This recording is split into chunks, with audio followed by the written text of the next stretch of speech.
오늘 말씀의 제목은 내 심령을 삼가 지키라 라는 제목으로 말씀 나누기를 원합니다.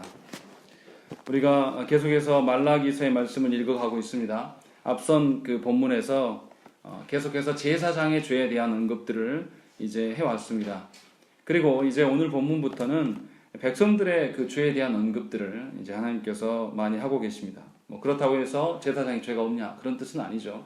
앞에서도 언급한 것처럼 제사장의 죄를 언급하심이 결국은 모든 백성들에 대한 죄를 이야기를 하심이고, 이제 구체적으로 그 이스라엘의 그 총체적인 문제가 무엇인가를 하나님께서 지적하고 있습니다.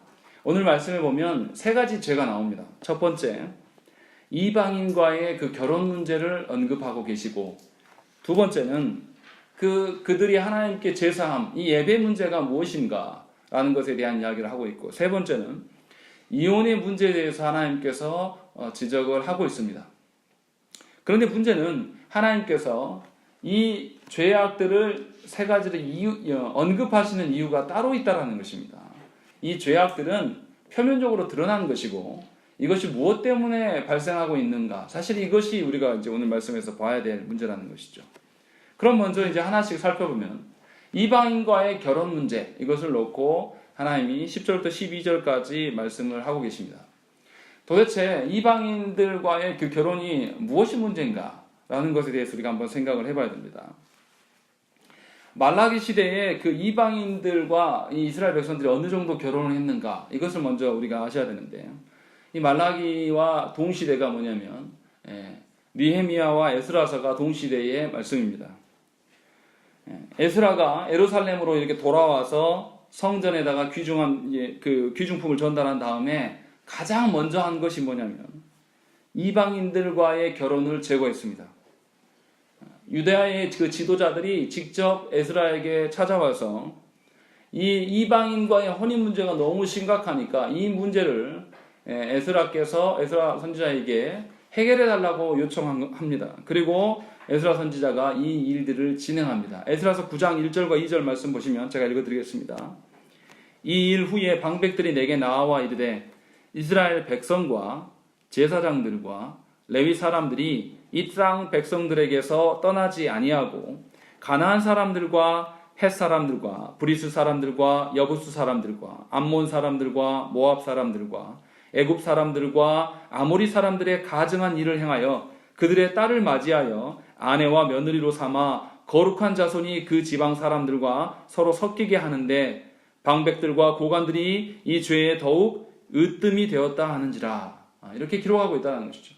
그러니까 이 에스라가 이제 포로주에 있다가 이제 하나님께서 은혜를 주셔서 예루살렘을 회복할 수 있도록 백성을 보내셨는데, 이들이 도리어 그 땅에 남아있는 자들과 섞이면서 자신들의 정체성을 잃어가고 있음을 이 이스라엘 지도자들이 직감한 것이죠.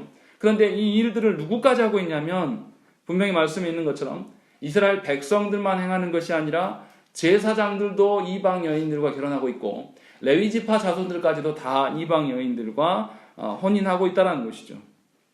그리고 또 백성의 지도자급, 백성의 그 고관들이 도리어 이방 여인들을 취하는 것이 으뜸이 되고 있다라고 이야기를 하고 있다는 것이죠. 그러니까 이방 여인들하고 결혼하는 것이 이제 더 이상 이스라엘 백성에서는 이상한 것이 아니에요. 그냥 당연한 것입니다. 그렇다면 왜 이방 여인들하고 결혼하냐? 이유는 뻔한 것이죠. 이스라엘 백성들이 이 포로지에 있다가 돌아와 보니 이 땅이 생각보다 훨씬 더 황폐되어 있고, 여기서 먹고 사는 문제로 굉장히 어려움에 처하기 시작합니다. 그러니까 이들이 살아가려고 하면 어떻게 해야 됩니까? 원래 그 땅의 터줏대감들과 친해질 수밖에 없는 것이고, 또 이방 백성들하고 가장 친할 수 있는 방법이 뭐냐면 결혼입니다. 그래서 이방 여인들을 받아들이기 시작해요. 그러니까 결국은 뭐냐면 먹고 사는 문제를 해결하기 위해서 지금 이 결혼을 계속 진행하고 있는 것이고, 이것을 제사장들뿐만 아니라 이스라엘의 지도자들까지도 나서서 이 일을 하고 있는 거예요. 그래서 결혼함으로 말미암아서 안목간에 서로 침공하지 않는 어떤 그런 구도들을 만들고 있는 것이죠. 근데 이 에스라서에서 언급되는 그 지파들은 사실은 하나님께서 가나안 7족속, 하나님께서 멸하라고 명령하신 그 리스트들이에요. 그런데 그들과 함께 결혼하면서 이제 문제가 발생하고 있는 것이죠. 근데 어떤 문제냐? 느헤미야 말씀에 보면 그 문제가 나옵니다. 느헤미야 13장 23절부터 27절 말씀 우리 한번 찾아보시죠. 느헤미야 13장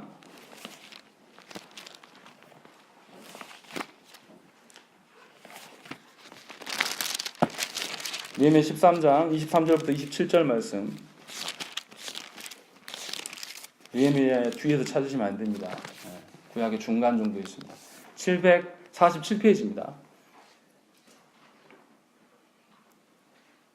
느헤미야 13장 23절부터 27절 말씀 우리 교독합니다. 제가 먼저 23절 봅니다. 그때에 내가 또 본즉 유다 사람이 아스돗과 암몬과 모압 여인을 맞아 아내로 삼았는데 그들의 자녀가 아스돗 방언을 절반쯤은 하여도 유다 방언은 못하니 그 하는 말이 각 족속의 방언이므로 내가 그들을 책망하고 저주하며 그들 중 몇 사람을 때리고 그들의 머리털을 뽑고 이르되 너희는 너희 딸들을 그들의 아들들에게 주지 말고 너희 아들들이나 너희를 위하여 그들의 딸을 데려오지 아니하겠다고 하나님을 가리켜 맹세하라 하고 또 이르기를 옛적에 이스라엘 왕 솔로몬이 일로 범죄하지 아니하였느냐 그는 많은 나라 중에 이길 왕이 없이 하나님의 사랑을 입은 자라 하나님이 그를 왕으로 삼아 온 이스라엘을 다스리게 하셨으나 이방 여인이 그를 범죄하게 하였나니 함께 읽습니다. 너희가 이방 여인을 아내로 맞아 이 모든 큰 악을 행하여 우리 하나님께 범죄하는 것을 우리가 어찌 용납하겠느냐. 아멘. 분명히 이 느헤미야가 백성들에게 지금 꾸짖고 있는 내용이 나타납니다. 문제는 뭐냐면 이방 여인들과 결혼하여서 드러난 이세들이 이제 이방 말만 한다라는 거예요. 도리어 이스라엘의 그 모국어 유다 방언은 못하게 됐다라는 것이죠. 언어가 사라진다는 것은 뭡니까? 이들의 정체성이 없어지는 것이죠. 그래서 일제가 우리를 침략했을 때 했던 게 뭡니까? 우리 말을 못 쓰게 한 것이죠. 일본어를 쓰도록 강요한 것이 바로 그런 부분인 것입니다. 문제는 이방 여인과 결혼함이 문제가 아니라 이방 여인으로 말미암아서 이스라엘 백성들의 정체성에 혼란이 생겨나기 시작한다는 것이죠. 그리고 27절에 나와 있는 것처럼 더 문제가 뭡니까? 우리 하나님께 범죄하는 것이다 라는 것이죠. 문제는 이방 여인들과 결혼함의 문제는 바로 하나님 앞에서의 그 언약 백성으로서의 정체성을 훼손할 수밖에 없다라는 것이죠. 그러니까 유다 공동체가 이제 이방 여인들을 맞아들이면서 어떻게 되냐면 본래의 유다의 언약 백성으로서의 정체성이 위협을 받고 있는 상황에 있다라는 것입니다. 그러니까 지금 말라기서 2장에서 언급하고 있는 이방 여인과의 그 결혼이 문제가 뭐가 되냐면 하나님께서 타 종족과 결혼하는 것을 문제 삼지 않는다라는 것이죠. 문제는 타 종교인과 결혼하는 것이 문제가 된다는 것입니다. 그래서 이방의 우상들을 끌고 들어오게 되고 그로 말미암아 하나님을 떠나게 되는 것이죠. 성경에서도 보면 그 믿음의 계보 가운데서 이방 여인들과 결혼하고 이방 여인의 언급들이 성경에도 많이 나옵니다. 우리가 잘 아는 것처럼 롯이 그렇고 라합이 그렇고 아비가일 또한 이방 여인이었습니다. 또 그 모세의 아내 시보라도 이방 여인입니다. 이런 것을 보면 다 하나님께서 이방 여인들과 결혼을 금하시다라면 이게 다 불가해야 됩니다. 그런데 하나님께서 이들을 허용하셔요.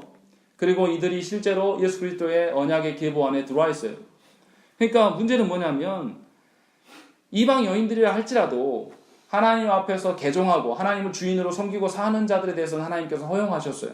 또 우리가 아는 것처럼 출애굽할 때 출애굽에서 나올 때에 이방 족속들이 이 이스라엘 백성과 함께 동행할 때 허락해 줬습니까? 아니면 못 하겠습니까? 허락을 다 하셨다라는 것이죠. 그런 점에서 문제는 혈통이 중요한 게 아니에요. 중요한 것은 뭐냐면 그 일들로 말미암아서 결국은 하나님을 떠나게 된다는 것이죠.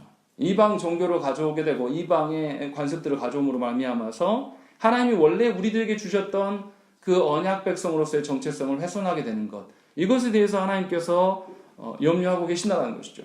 문제는 뭐냐? 이 일들을 일반인들만 하는 것이 아니라 제사장들까지도 이 일에 동참하면서 하나님의 말씀에 대해서 우습게 여기기 시작했다는 것이죠. 이들에게 있는 건 뭡니까? 모세 율법이 성경으로 그들에게 존재합니다. 모세 율법에서 분명히 이방 여인과 결혼하지 말라라고 분명히 언급을 하고 있어요. 그런데 온 이스라엘 백성들이 이것에 대해서 어떻게 하죠?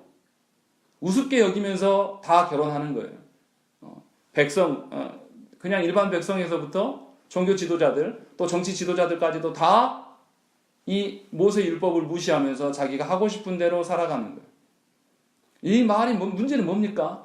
결혼한 것이 문제가 아니라 이들이 하나님이 주신 율법을 어떻게 여기는 거죠?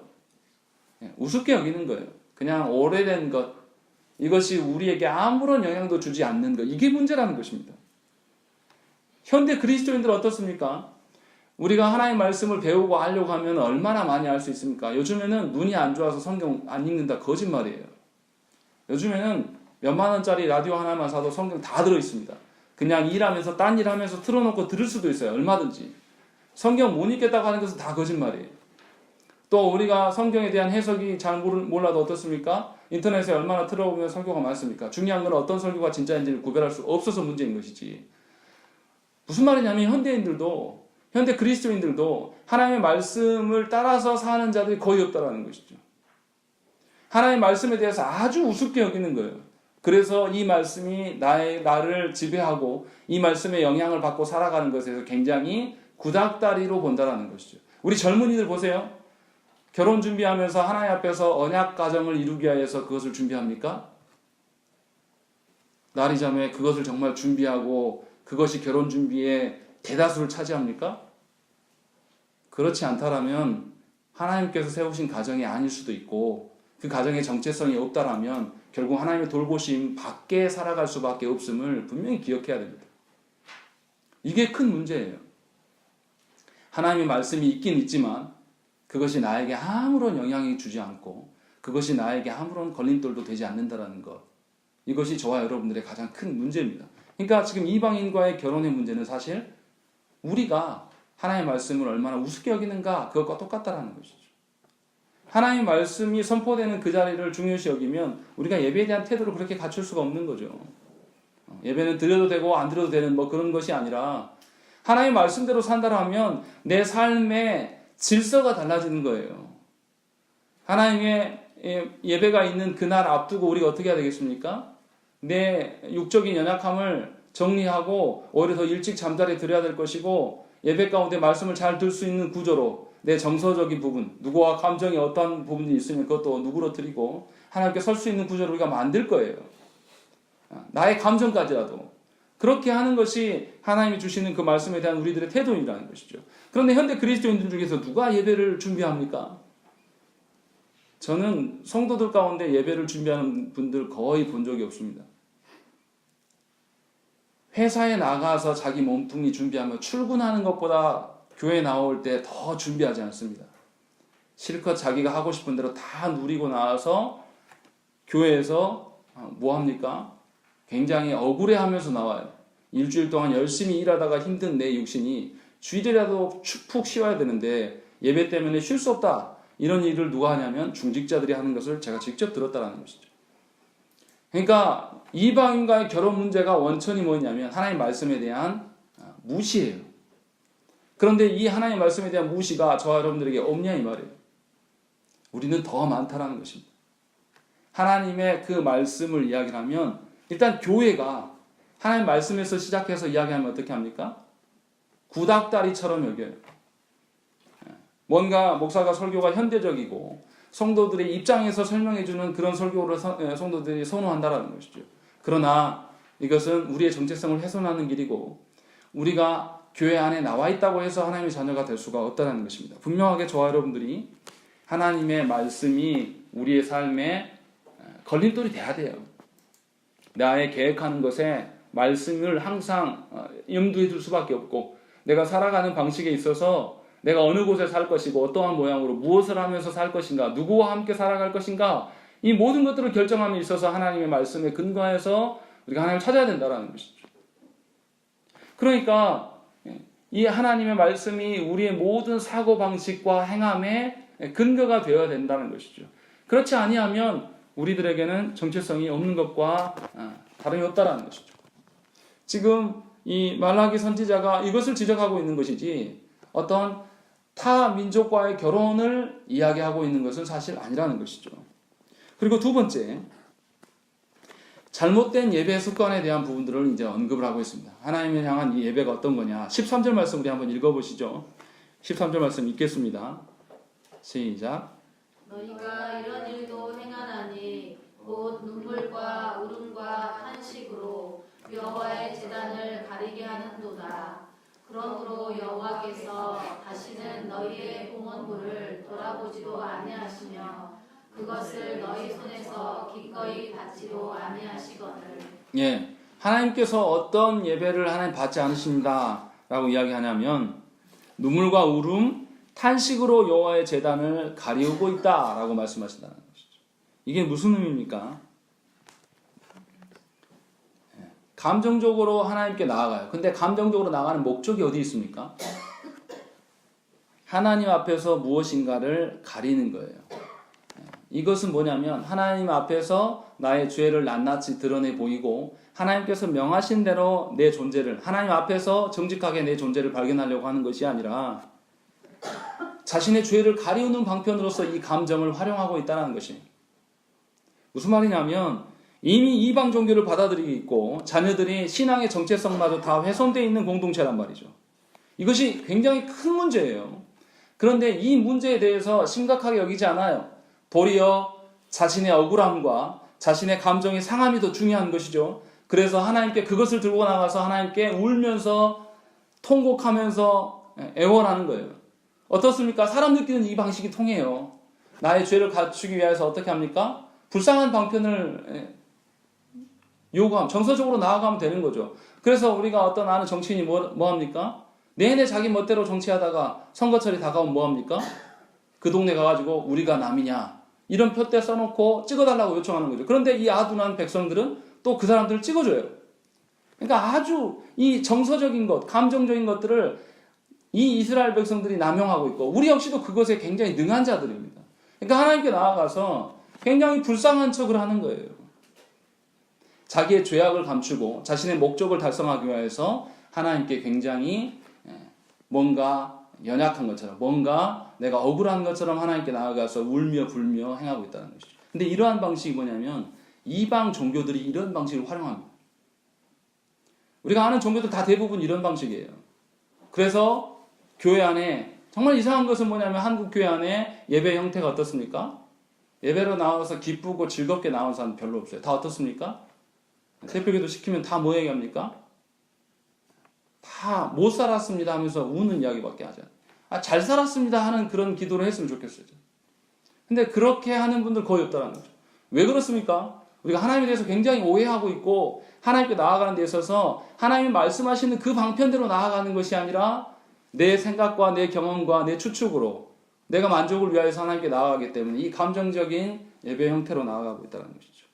그런데 성경에서 이 감정적으로 하나님께 나아가는 것에 대해서 분명히 선지자들이 아주 싫어하고 지적하고 있습니다. 하나님께서 매우 싫어하시는 일이다.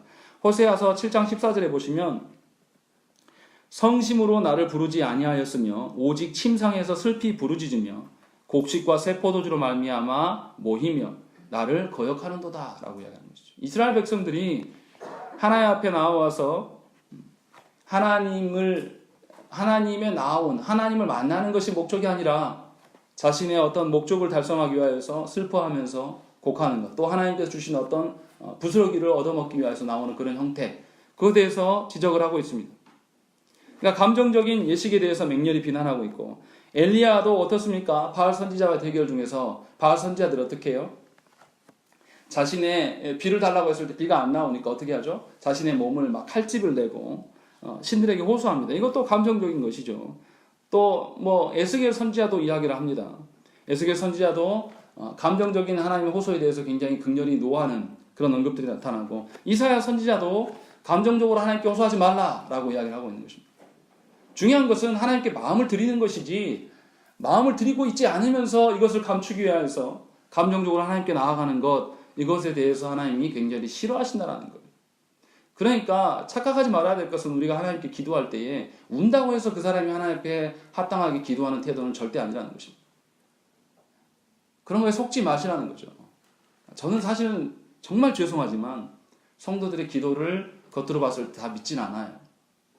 거짓된 것이 태반입니다. 사실 우리가 울어야 될 일은 뭘 보고 울어야 됩니까? 저와 여러분들의 죄 때문에 울어야 돼요. 죄 때문에 탄식해야 돼요. 우리가 얼마나 죄 가운데 버물려서 살아가면서 그 속에서 만족하고 살아가는가, 그것에 대해서 통곡하고 탄식해야 됩니다. 그런데 우리가 우는 이유는 내 죄가 사람들한테 드러나서 우세 살까봐, 또 사람들 앞에서 내가 부끄러운 일을 당한 것 때문에 이 억울함, 이런 것들을 들고 하나님께 나온다는 것이죠. 사실은 이것은 하나님께 나온 것이 아니라 하나님을 이용해 먹기 위하여서 하나님께 서는 것이랍니다. 하나님은 분명히 상한 심령으로 나오는 예배자를 받으신다고 그랬지, 상한 감정으로 예배를 나오는 자를 받으신다고 하시지 않았습니다. 그러니까 저와 여러분들이 하나님과 뭔가 불쌍해 보이는 이런 태도 합당하지 않다는 것이죠. 제 아들 규현이 6살밖에 안 됐는데요. 아주 영악합니다. 뭔가 자기가 필요한 거 있으면 어떻게 해요? 불쌍한 모드로 나가요. 아니면 눈물도 안 흘리는데 막 울어요. 눈은 웃고 있는데 입만 울어요. 이건 누가 가르쳐줘서 합니까? 죄인이기 때문에 악한 행동으로 하나님께 그렇게 나아간다는 것이죠. 그러니까 여러분들이 살면서 일어나는 그 힘들고 괴로운 거, 사실은 하나님 앞에서 힘들고 괴로운 게 아닐 수가 있어요. 여러분들은 마음 중심이 하나님께 나아가는 것에 있지 않고 여러분의 욕망을 채우지 못해서 괴로운 것이지, 하나님 앞에서 괴로운 것인가, 하나님의 그 어떠하심을 바라보면서 내가 그것에 이르지 못함으로 인해서 괴로운 것인가 잘 살피셔야 된다는 것이죠. 우리가 죄성 가운데, 죄악 가운데 있기 때문에, 우리의 죄성을 버리지 못하기 때문에 저와 여러분들이 분명히 하나님께서 받으실 만한 예배로 우리가 그러한 상태로 하나님께 서는지를 점검하셔야 된다는 것이죠. 이스라엘 백성이 하나님 주시는 예배조차도 자신의 목적을 이루기 위하여서 활용하고 있음을 하나님 지적하고 있다는 것입니다. 여러 가지 방편이 있어요. 예배를 통하여서 자신의 가치 있음, 하나님 앞에 자기가 꽤 괜찮은 자인 것을 드러내기 위해서 교회에 나오는 분들도 있고요. 또 다른 사람들의 관심을 받기 위해서 나올 수도 있는 것이고, 또 아니면 세상의 어떤 목적을 하나님께서 이루달라고 하나님께 나올 수도 있는 거죠. 너무나 다양한 그 죄성을 가진 군사들을 가져오기 때문에 다 그 본심을 파악하기가 굉장히 어렵습니다. 그래서 목회가 괴로운 거예요. 전부 다른 목적으로 숨기고 옵니다. 그러나 저는 속일 수 있겠죠. 제 사람이니까. 그러나 우리 하나님은 이것에 절대 속지 않으십니다. 도리어 여러분들이 그런 방식으로 하나님께 선다라면 이 시간 이후로 반드시 회개하셔야 됩니다. 하나님 분명히 말씀을 통해서 여러분들에게 지금 지적하고 계신다는 것이죠. 그리고 이제 14절부터 16절 말씀에 뭐가 나오냐면 이혼 문제에 대해서 이야기를 하고 있습니다. 예스겔 선지자도 백성들의 이혼에 대해서 지적을 하고 있습니다. 또 동시대에 에스라서에도 이혼에 대해서 이야기를 하고 있습니다. 아까도 제가 언급을 했지만 에스라서에서는 도리어 뭐 합니까? 에스라서 10장에서 뭐가 나오죠? 이방 여인들과 결혼한 사람들을 다 어떻게 하죠? 이혼하라고 시킵니다. 이방 여인들, 심지어 자녀까지 낳았는데도 뭐 합니까? 이방 여인들을 다 쫓아내버려요. 왜 이렇게 하십니까? 하나님 앞에서의 언약 백성의 정체성을 훼손한 것 때문에 하나님이 노하시면서 이혼을 종용하십니다. 그러나 말라기에서의 이혼은 다른 개념이에요.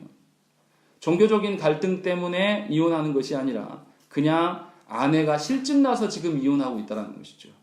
14절 말씀 우리 한번 읽어보겠습니다. 14절 읽겠습니다. 시작.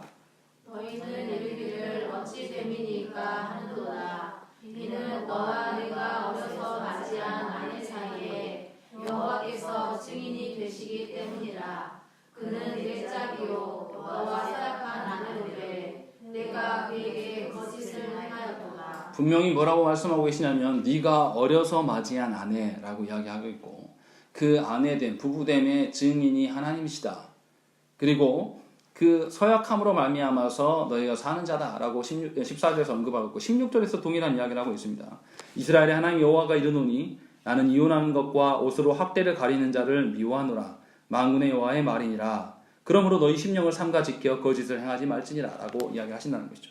무슨 말씀이냐면 이들이 지금 이혼을 자행을 해요. 이혼 아주 쉽게 하고 있습니다. 그런데 이혼하는 목적이 어디에 있냐면 에스라서 10장에서 말하는 것처럼 자기의 정체성을 확보하기 위하여서 이혼하는 것이 아니라 그냥 이 여인이 질린 거예요. 이제 어려서 맞이했는데 이제 이 여인 말고 다른 여자가 필요한 거죠. 새로운 것이 필요해요. 그래서 다른 여자를 찾기 위하여서 이혼하는 그런 형태가 지금 이스라엘 가운데 남발되고 있다는 것이죠. 그러니까 여기서 말하는 이혼만이 아니죠. 하나님께서 두 사람의 가정됨에 있어서 분명히 어떻게 가정되게 하셨냐면 하나님이 증인 되셔서 가정되게 하셨어요. 그런데 하나님이 증인 되신다는 뜻은 뭡니까? 하나님이 이 두 사람의 언약 관계를 보증해 주시는 거예요. 이 말은 뭐냐면 하나님의 지도를 받고 두 사람의 부부됨을 고백하고 나아가는 것이에요. 결혼을 앞두고 있는 지체들이 있어서 좀 말하기가 그런데 분명히 두 사람 결혼하는 것은 로맨스가 아니에요. 두 사람 사랑해서 결혼한다고 말하겠지만 그 사랑 오래 못 갑니다. 이상하게 들릴 수도 있어요. 오래 안 가요. 출산하고 아이 나오면 남편 더 이상 안 봐요. 자녀들 보느라고 남편은 안중에도 없습니다. 남편 역시도 거기에 서운할 수도 있겠지만 안 보게 돼요. 제가 무슨 말씀 드리려고 하는 거냐면 부부됨의 근거는 어디 있냐면 하나님께서 이 둘 사이의 언약 관계를 명하셨고 그것을 지켜주시기 때문에 두 사람의 관계가 있는 거예요. 그러니까 두 사람이 싫어고 처음에 내가 봤던 것보다 결혼하기 전에 내가 그 남자와 여자를 봤을 때 이럴 것이다 상상하고 결혼했는데 결혼해보니까 어떻습니까? 정말 그런 자입니까? 아니잖아요. 아닌 것을 보면서 어떻게 해요? 한숨 짓고 후회한단 말이에요. 와, 내가 정말 사람 볼 줄 몰랐구나. 이런 생각 한 번도 안 해보셨습니까? 저만 해봤습니까? 이런 생각을 하더라도 하나님이 주신 결혼을 지켜야 돼. 왜요? 하나님이 두 사람 간에 그 언약 관계를 보증하셨고 이 두 사람이 언약함으로 말미암아서 부부 관계를 유지하라고 하나님 주셨다는 거죠. 사랑의 관계가 아니라 하나님이 그렇게 명령하셨고 또 하나님께서 이 두 사람이 부부 관계로 지속할 수 있도록 돌보시고 다스림을 믿기 때문에 이 사람이 부부 관계를 지속하는 거예요. 지금 그 이야기를 하고 있는 겁니다. 그래서 이 사람이 이 배우자가 싫어서 이혼하려고 하는 것이 아니라 그런 마음이 있어도 뭐 때문에? 하나님과의 언약 관계가 있기 때문에 하나님의 다스림을 인정하고 그것을 고백한다라면 이혼할 수 없는 거예요. 도리어 하나님께 내가 하나님 때문에 견디고 있는데요. 하나님 저 영혼 사랑하게 해달라고 기도하는 것이 합당한 거죠. 그런 방식으로 우리가 살아야 되는데 그것이 아니라 내 만족과 내 유익을 위하여서 배우자를 바라보면서 내 만족과 유익을 만족시키지 않기 때문에 이 사람을 내쳐버리는 이런 방식을 지금 이스라엘이 자행하고 있다는 것이죠. 그러니까 저와 여러분들이 분명히 알아야 될 것이 이 결혼 생활도 결국은 누구와의 관계입니까? 하나님과의 관계임을 우리가 알 수 있다는 것이죠. 분명히 하나님이 증인되어 주셔서 보증되어 주심으로 말미암아서 우리는 하나님의 지도를 받고 남편으로서 아내로서 살아갈 수 있는 것이고 하나님의 지도를 받음으로 말미암아서 우리가 자녀를 양육해 나갈 수 있는 그 권리를 누리는 것이 권세를 누리는 것이지 어떤 우리가 아기를 낳았다고 해서 부모 되고 우리가 결혼했다 해서 아내 되고 남편 되는 것이 아니라는 것이죠. 최근에 무슨 일이 있었습니까? 21살인가요? 21살, 20살짜리인가요? 아이 7개월 된 아이인가요? 그냥 방치해 죽으라고 냅두고 그냥 돌아다녔어요. 그냥 아이가 혼자 있다 죽었어요. 그냥 낳았다고 부모가 아니에요. 우리는 그렇게 착각하잖아요. 내가 육신으로 낳았으니까 내가 부모 됐다. 그러니까 엉망으로 육아하는 겁니다. 지금 우리 아이가 살아있다고 해서 내가 잘 키웠다 그런 착각하지 마시라는 거죠. 그 아이가 하나님 모르면 여러분들 엉망으로 한 거예요. 하나님 앞에서 양육한 게 아니라 여러분들은 자녀들 가지고 여러분들 욕망 채우는 일만 해왔어요. 계속해서. 하나님의 언약에 근거해서 자녀를 바라봐야지 하나님이 명하신 그 자녀 되기 위하여서 그 방향으로 우리가 자녀를 양육해 나가야 되는 것이지 여러분의 만족을 위하여서 여러분들 만족을 위하여서 새끼를 사랑하니까 여러분 자녀들이 엉뚱한 길로 가는 거예요. 부모가 제일 무서운 게 뭔지 아십니까? 하나님보다 자녀를 사랑하는 것이 자녀들에게 들킬까봐 염려해야 돼요. 그런데 어찌된 것이 우리 한국 부모는 어떻게 해요? 아예 자녀들한테 대놓고 이야기하는 거죠. 내가 너를 얼마나 끔찍하게 사랑하는 줄 아냐. 내 인생도 없고 오로지 너를 위해 산다. 그럼 자녀가 여러분들을 알아주고 여러분들의 생각대로 자라줍니까? 도리어 더 교만한 자녀가 되는 것이고 우리 부모는 나밖에 모르니까 더 횡포를 부리는 자녀들이 돼가는 거예요. 엉망이에요. 자기밖에 모르는 그런 애들을 계속 생산해내는 거죠. 그러면서 부모 되었다라고 우리가 말할 수 있겠습니까? 그럴 수 없다는 것이죠. 분명히 하나님은 그 이야기를 지적하시는 거죠. 그러니까 저와 여러분들이 부모됨과 자녀됨에서 한번 생각을 해봐야 돼요. 과연 내가 하나님과의 그 언약 관계를 기억해내가면서 하나님 앞에서 내가 부모되고 부부되고 또 하나님의 언약 가정을 이루어가고 살아가는 것인가를 점검을 하셔야 된다는 것이죠. 지금까지 그렇게 못 사는 것에 대해서 죄책감 갖고 그것에 짓눌려 살아라는 그런 뜻이 아니에요. 지금이라도 우리가 하나님과의 관계 속에서 다시금 확인하셔야 돼요. 지금까지 못 사는 것, 과거의 나의 죄악에 매달려서 끝까지 살아가는 것은 예수 그리스도의 그 나를 위한 구원하심의 그 일하심과 성령 하나님의 도우심을 무시하는 거예요. 과거에 그랬을지라도 이제는 하나님의 그 언약의 근거에서 배우자를 바라봐야 될 것이고 하나님의 언약의 근거에서 내 자녀를 바라봐야 된다는 것이죠. 그렇지 아니하면 말라기서에서 말하고 있는 이 이스라엘 백성과 우리와 다를 게 하나도 없다는 거예요. 똑같다라는 것이죠. 놀라운 것은 뭡니까? 이 말라기서의 그 말라기 선지자가 이 죄 문제를 이야기하려고 하지 않아요. 사실은 무슨 이야기를 하고 싶은 거냐면 반복되는 단어가 나타납니다. 우리 10절 말씀 보세요. 10절 말씀 보시면 끝부분에 자기 형제에게 거짓을 행하여 라고 되어 있고 11절에도 유다는 거짓을 행하였고 14절에도 끝부분에 네가 그에게 거짓을 행하였도다. 15절에서도 끝부분에 한 아내에게 거짓을 행하지 말지니라. 16절에도 끝부분에 너희 심령을 삼가지켜 거짓을 행하지 말지니라 라고 되어 있습니다. 사실은 말라기 선지자가 하고 싶었던 이야기는 거짓하지 않았는 거죠. 거짓을 행하지 말라라고 지금 이야기를 하고 있는 것입니다. 이 거짓이라는 단어가 히브리어 원어에서는 바가드라고 하는 단어입니다. 근데 이 바가드가 원래는 개역 한글에서는 뭐냐면 괴사 이렇게 되어 있습니다. 괴사가 뭡니까? 썩어서 오염되는 거예요. 썩어 문드러지는 것이죠. 그러니까 지금 말라기 선지자가 무슨 이야기를 하고 있냐면 너 지금 썩어 문드러져 가고 있다. 지금 그 이야기를 지적하고 있는 거죠. 썩어 문드러지는 그 모양새가 다를 뿐이에요. 이방 여인과 통혼하고 또 이혼하고 또 하나님의 예배를 훼손하는 그런 방식으로 드러나는 것이지 원천은 어디 있냐면 거짓을 자행하는 거죠. 그래서 이 바가드라는 단어의 뜻이 뭐냐면 불성실하게 행동하는 것, 배반하는 것, 또 속이는 것, 거짓을 말하는 것, 이건 모두를 다 지칭하는 단어예요. 누구에게 불성실한 것일까요? 하나님과의 언약 관계에서의 불성실입니다.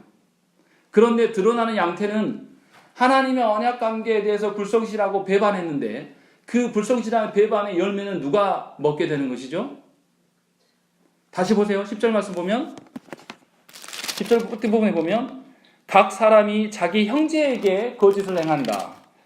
또 11절에는 유다는 거짓을 행하였다. 14절에 보면 그에게 거짓을 행하였다. 15절에 보면 한 아내에게 거짓을 행하였다. 16절에 보면 거짓을 행하지 말라라고 하는 것이죠. 누구한테 지금 거짓을 행하고 있는 것이죠? 사실은 하나님의 언약 관계를 앞에서 성실하지 못한 그 결과로 말미암아 열매는 누가 먹는 것이죠? 타인들이 먹고 있는 거예요. 이게 놀라운 것입니다. 그러니까 저와 여러분들이 하나님과의 언약 관계가 훼손되면 이 언약 관계 앞에서 불성실하고 배반했던 그 죄의 열매들을 누가 먹는 것이죠? 여러분들이 사랑하는 배우자가 먹는 것이고 여러분들이 사랑하는 자녀들이 그 열매를 먹고 있다는 것이죠.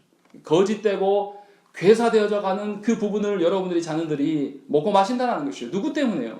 먼저 된 부모들이 하나님 앞에서의 언약 관계를 훼손하고 하나님께서 주신 그 언약 관계를 유지하면서 살아가는 것이 아니라 자기 욕망과 자기의 어떤 것을 이루기 위하여서 가정을 누리고 살아가기 때문에 또 그렇게 예배로 나아오기 때문에 자녀들에게 거짓된 열매를 썩어져가는 그 부분을 도려내서 버려야 될 것이 아니라 그 부분을 먹이고 있는 거예요. 이게 문제라는 것이에요. 얼마나 이게 심각한 이야기입니까? 하나님 앞에서 우리가 언약 앞에서 성실성을 이루지 못하면 하나님의 언약 관계가 훼손되고 이것에 대해서 거짓을 남용하게 될 때에 그 거짓의 열매들을 타인들에게 우리가 베풀고 있다는 것입니다. 그래서 문제는 이방 종교인들과 혼인과 이혼과 어떤 예배 훼손, 이것이 본질이 사실은 아니에요. 무엇이 본질이냐면 여러분들이 하나님을 어떻게 보고 있느냐, 이것이 본질입니다. 여러분들이 여러분들의 편리대로, 여러분들의 형편 따라서 하나님을 향한 태도가 달라지는 것은 굉장히 심각한 문제를 일으킬 수밖에 없다는 거죠. 내가 평안하고 살만할 때, 삶이 좋아지면 하나님이 복 주셨다 헤헤거리고 살아가고 하나님 여기 나가고, 또 내가 어려움이 닥치면 언제 하나님이 나를 돌봤냐 하면서 하나님 향한 태도가 전환되는 것, 이것은 뭐냐면 하나님의 언약 관계를 훼손하는 거예요. 그럼 이 일들로 벌어지는 그 훼손의 열매를 누가 먹게 되는 것이죠? 타인들에게 그 양태를 드러내는 것입니다. 그러나 분명히 저와 여러분들 아셔야 돼요. 하나님과의 그 관계가 바른 사람들은 어떻게 합니까? 타인들에게도 올바른 하나님의 그 공의의 아름다움과 공의의 질서를 보여줄 수 있고 그것을 먹일 수 있는 것입니다. 말라기 선지자 처음에 뭐라고 합니까? 10절 말씀을 10절 다시 읽어보시죠. 읽겠습니다. 시작.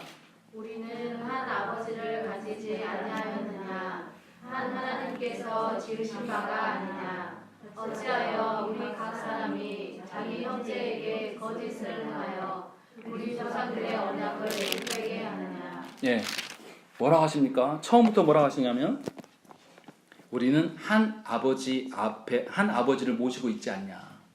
그리고 또 한 아버지께서 지으신 자들이 아니냐라고 이야기를 하고 있는 것이죠. 그러니까 무슨 말이에요? 모든 이스라엘 백성들이 한 아버지를 모시고 있고 한 아버지로부터 창조된 자들이니까 아버지로부터 기원되어야 되고 아버지로부터 우리가 존재된 자들임을 부각시키고 모든 사람들이 다 누구를 향해 있어야 된다는 것이죠. 삼위 하나님을 향해 있어야 되는 것이 너무 정상이다. 그 이야기를 하고 있는 거예요. 그런데 어떻게 우리들 가운데 이렇게 들쭉날쭉할 수 있냐? 누구는 어떻고 누구는 저렇고 다 각자의 방식대로 하나님을 부르짖고 찾고 있냐? 이게 말이 되냐? 지금 그 이야기를 하고 있는 거예요. 그러니까 저와 여러분들이 교회됨이라고 이야기했을 때 우리가 모두가 예배드리는 형태가 하나님 향해서 동일한 방향으로 나아가야 되는 것이고 정도의 차이는 있을 수 있겠으나 우리의 경향성이, 우리의 방향성이 온전히 다 삼위 하나님을 향해 있어야 된다는 것이죠. 교회 나오는 목적이 하나님께 예배함이 아니라 사람들을 만나기 위함이고 하나님께 예배함이 아니라 사람들 앞에서 자신을 돋보이기 위해서 나오는 것이고 교회의 성도들을 불러 모으는 목사의 목적이 하나님께 예배됨이 아니라 더 많은 수요를 확보해서 자신의 살도리를 도우는 이런 방식으로 나가서 안 된다는 거죠. 교회 안에 모든 직분자들이, 교회 안에 모든 성도들이 다 한 아버지를 모시고 있기 때문에 동일한 방향성을 띠고 있어야 한다는 것이죠. 직분의 여하에 상관없이 어린아이나 노인에 이르기까지 다 동일한 하나님을 바라보고 있기 때문에 동일한 방향성을 띠고 살아가야 되는 것이 너무나 합당하다는 것입니다. 왜 이방 여인들과 결혼하는 것이 문제입니까? 우리의 아버지는 누구예요? 하나님이란 말이에요. 그런데 이방 여인들과 결혼하게 되면 아버지가 누가 됩니까? 바알신이나 아세라신이 되는 거예요. 아버지가 달라진단 말이에요. 어떻게 이게 가능한 것이냐라고 지금 우리한테 지적하고 있다는 것이죠. 그래서 말라기 선지자는 세 가지 죄를 언급하면서 그것의 궁극적인 목적이 사실은 하나님께 있다. 하나님 앞에서 뒤틀려진 것으로 말미암아서 너희들 간에 분쟁이 일어나고 너희들 간에 어려운 일들이 일어난 것이다 라고 이야기를 하고 있다는 것이죠. 그러니까 신자는 하나님을 사랑하고 하나님과의 바른 관계가 있다면 이웃을 사랑할 수밖에 없어요. 하나님을 사랑하는데 이웃들에게 엉망진창으로 한다고요? 신자가 아닙니다. 하나님을 사랑하는데 안 믿는 내 남편한테 함부로 막대합니까? 하나님을 사랑하는데 내 자녀들에게 세상의 욕망을 집어넣기 위해서 그것을 위해서 열심히 살아갑니까? 하나님 사랑하는 거 아니라니까요. 왜 나타나는 현상만 메워가지고 그 현상만 문제를 풀려고 합니까? 하나님 앞에서 정직해지는 게 가장 중요한 거예요. 하나님 앞에서 정직하지 않은데 어떻게 다른 것들을 이야기할 수 있냐 이 말이에요. 그럴 수 없다는 것이죠. 우리 한번 생각을 해보세요. 우리 기독교가 얼마나 문제가 심각한 것인지. 예전에 무슨 일이 있었습니까? 기독교 믿는 사람들이 뭐였어요? 어떤 절에 가서 땅 밟기 했지 않습니까? 그 앞에 가서 찬송 부르고 그것을 말씀 선언하는 것이 믿음입니까? 하나님을 사랑하고 그 영혼들이, 하나님 모르는 영혼들이 하나님 앞에 올 수 있는 구조를 만드는 것이 우리가 해야 되는 거예요. 하나님께서 그러지 않았습니까? 당신의 아드님 우리에 내어주실 때에 폭력적으로, 강압적으로 당신의 것들을 그냥 선포함으로 우리를 구원하셨습니까? 그러시지 않았어요. 우리의 연약함과 부족함을 다 아시고 우리의 입장에서 사람 되어주셔서 우리에게 오셨단 말이에요. 그 방편을 우리에게 나왔어요. 그런데 어떻게 된 게 기독교인들이, 한국 기독교는 말도 안 되는 일들을 하고 있는 거예요. 정치에 가담하려고 애를 쓰고 태생적으로 정치와 결탁해서 한국교회가 성장해 온 것도 너무 하나님 앞에 죄송스러운데 아예 대놓고 이야기를 하고 있고, 심지어 무슨 이야기를 격려합니까? 예전에 무슨 일이 있었냐면 단군상 목을 잘랐어요. 기독교인들이. 그러고 와서 잘했다라고 홍보하고 다니는 거예요. 또 나라가 망해가고 있는데 촛불 집회 가서 저 사탄들이라고 이야기하는, 이게 기독교인들이에요.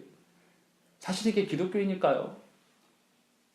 하나님을 사랑하는데 그 영혼을 긍휼히 여기고 불쌍히 여기지 못하는 것은 사실 하나님 사랑하는 거 아닙니다. 하나님 관계에 바른 관계가 있으면 하나님의 마음으로 영혼들을 바라볼 수가 있는 거예요. 나에게 피해를 주고 나를 괴롭게 하는 방식, 그거에 대해서 똑같은 것으로 대해주는 방식은 세상 방식입니다. 하나님과의 바른 관계가 있다라면 분명히 하나님 사랑으로 그들을 대할 수밖에 없습니다. 여러분들이 교회 안에서는 선한 자일지 몰라도 여러분들이 일상에서 세상과 똑같다라면 굉장히 큰 문제 있는 자입니다. 분명히 아셔야 돼요. 하나님과의 옳지 않은 관계가 세상에 열매를 맺는 방식으로 드러난다는 것이죠. 그러니까 저와 여러분들이 분명히 아셔야 될 게, 우리의 삶의 터전 위에서 하나님이 중심 되시고 하나님의 그 언약 관계를 유지하기 위해서 우리가 살아가야 된다는 것이죠. 그러면 하나님이 주신 그 복이 우리 안에서 차고 넘쳐서 세상 사람들에게 흘러가요. 그리고 우리가 하나님과의 언약 관계를 회복하려고 해서 애쓰는 모습을 보면서 세상 사람들이 누구를 봅니까? 삼위 하나님을 보게 된다는 것입니다. 그래서 신자는 교회 안에서만 신자일 수가 없는 것입니다. 분명히 세상에서도 신자일 수밖에 없는 것이에요. 그러니까 우리가 기도하고 우리가 소망해야 될 게 무엇입니까? 하나님과 내가 어떤 관계로 살아가는가, 이것이 우리의 힘이고 능력이고 우리의 소망이에요. 여러분들이 끔찍이 아끼는 여러분 자녀들에게 무엇을 주셔야 되겠습니까? 줄 거 아무것도 없어요. 그 자녀가 선택의 기로에 섰을 때 스스로 하나님을 알아보고 스스로 하나님이 어떠한 분인가를 알 수 있도록 말씀을 제시하고 가르치는 일이 부모의 할 일이 전부예요. 그 나머지 그 아이가 잘못된 길을 선택하고 돌아가는 인생을 살아가는 것도 다 그 아이의 몫인 것이지 우리가 해야 될 게 아닙니다.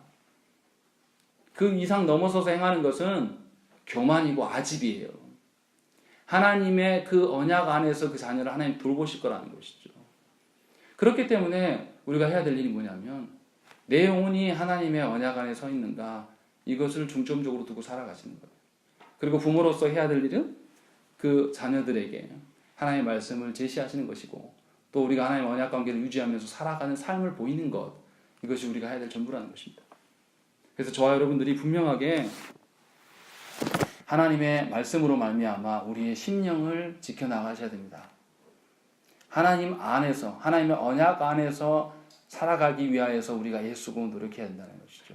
하나님이 세워주실 가정을 바라보면서도 서로의 어떠함 때문에 사랑하는 것이 아니라 하나님의 사랑 때문에 서로를 바라봐야 되는 것이고, 자녀를 바라보면서도 하나님의 사랑 때문에 자녀를 볼 수 있는, 영혼으로 바라보는 성부 아버지 하나님이 우리를 바라보시는 그 시선으로 우리가 타인을 바라봐야 될 줄로 믿습니다. 함께 기도하시겠습니다.